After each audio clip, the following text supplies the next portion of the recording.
Hey everybody, I'm Jill and welcome to my channel, Cuddles, Chaos, and Coffee. Today we're going to talk about 5 ways to fix a flat or inverted nipple when breastfeeding. So TMI coming up. If you're someone who gets triggered or disturbed by nipples, go ahead and click on a non-nipple video. These are the 5 tips that worked for me on how to fix it, and once I got going, this never became a problem again. Tip number 1, to relax. And before you go, oh no, I clicked on this video for things. I need the things. The things are coming, but this is important. This is important for your mental health. It's important for your baby's mental health. It's important for everyone to you're gonna feel better. You're gonna feel better if you calm down, but it's also gonna help the nipple going up. Your baby can sense when you're stressed out. So number 1, that's gonna make them stressed out, and it's a learning process, right? You and your baby have never done this before, or maybe you have done this before and you just never had an inverted nipple before, so you're getting stressed out for that. But it's a learning process for your baby. They've just started and it's instinctual. So they're going to trust their mother to be calm and relaxed in this situation, and it's gonna make them calm and relaxed. But the second thing is, for all of those of you who have children naturally, right? And I don't mean adopting's not natural, but I mean for those of you who had a baby through getting pregnant, all right? That means you did something to get that baby, all right? And you know, when you're stressed out, are those nipples up?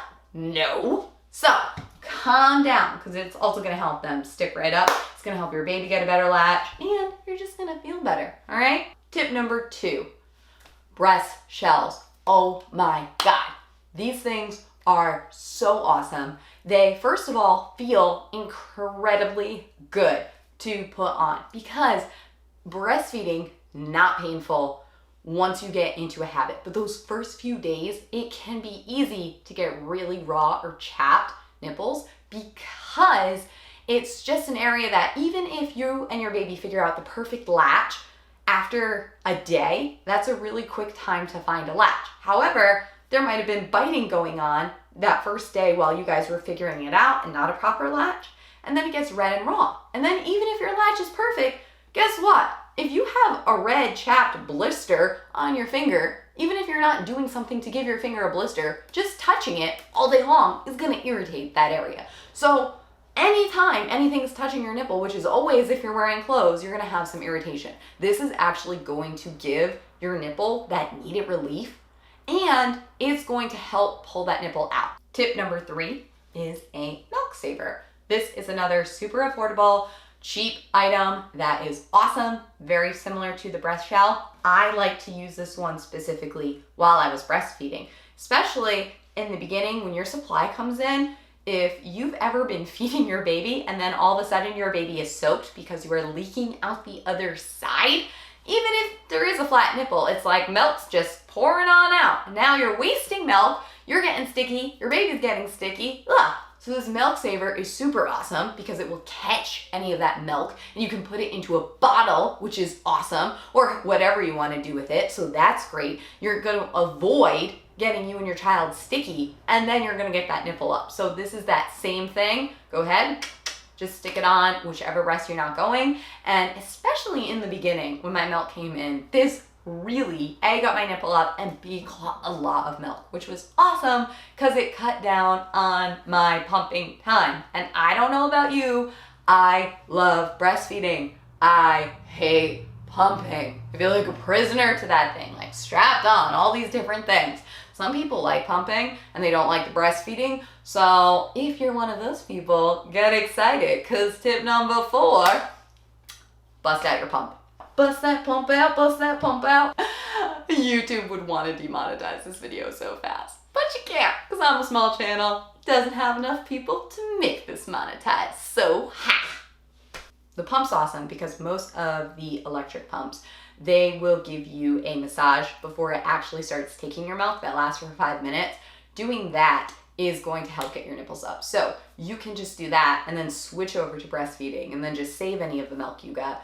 Or some people exclusively pump and then just give their baby milk in a bottle, which is an option. Tip number 5, guys, the switching of the sides. In the beginning, when I went to a lactation class and when I was with the nurses, they'll be like, there's all these apps and there's all these charts that will tell you, so you can log how many minutes you do on each side, and there's different clips you can wear to make sure you remember to always start on the side you didn't. For some people, this is super helpful, okay? First of all, you should be switching sides on a somewhat regular basis, because if you don't, your milk supply is going to become very uneven in your breast, which is not something you want. You can get a clogged duct. So everyone telling you this advice is 100% correct. They are right. I'm not mocking them in any way, shape, or form. That's good advice. However, you do not need to be so gung-ho to the point where if you can get a super great latch at one point before these other tips have really kicked in on, let's just say, the right side, but the left side's not happening, go ahead. Do an extra feeding on the right side. It's not going to kill you. It's not going to kill your baby. It's not going to give you a completely messed up, clogged duct if you just do it one time, all right? So go back to tip number 1.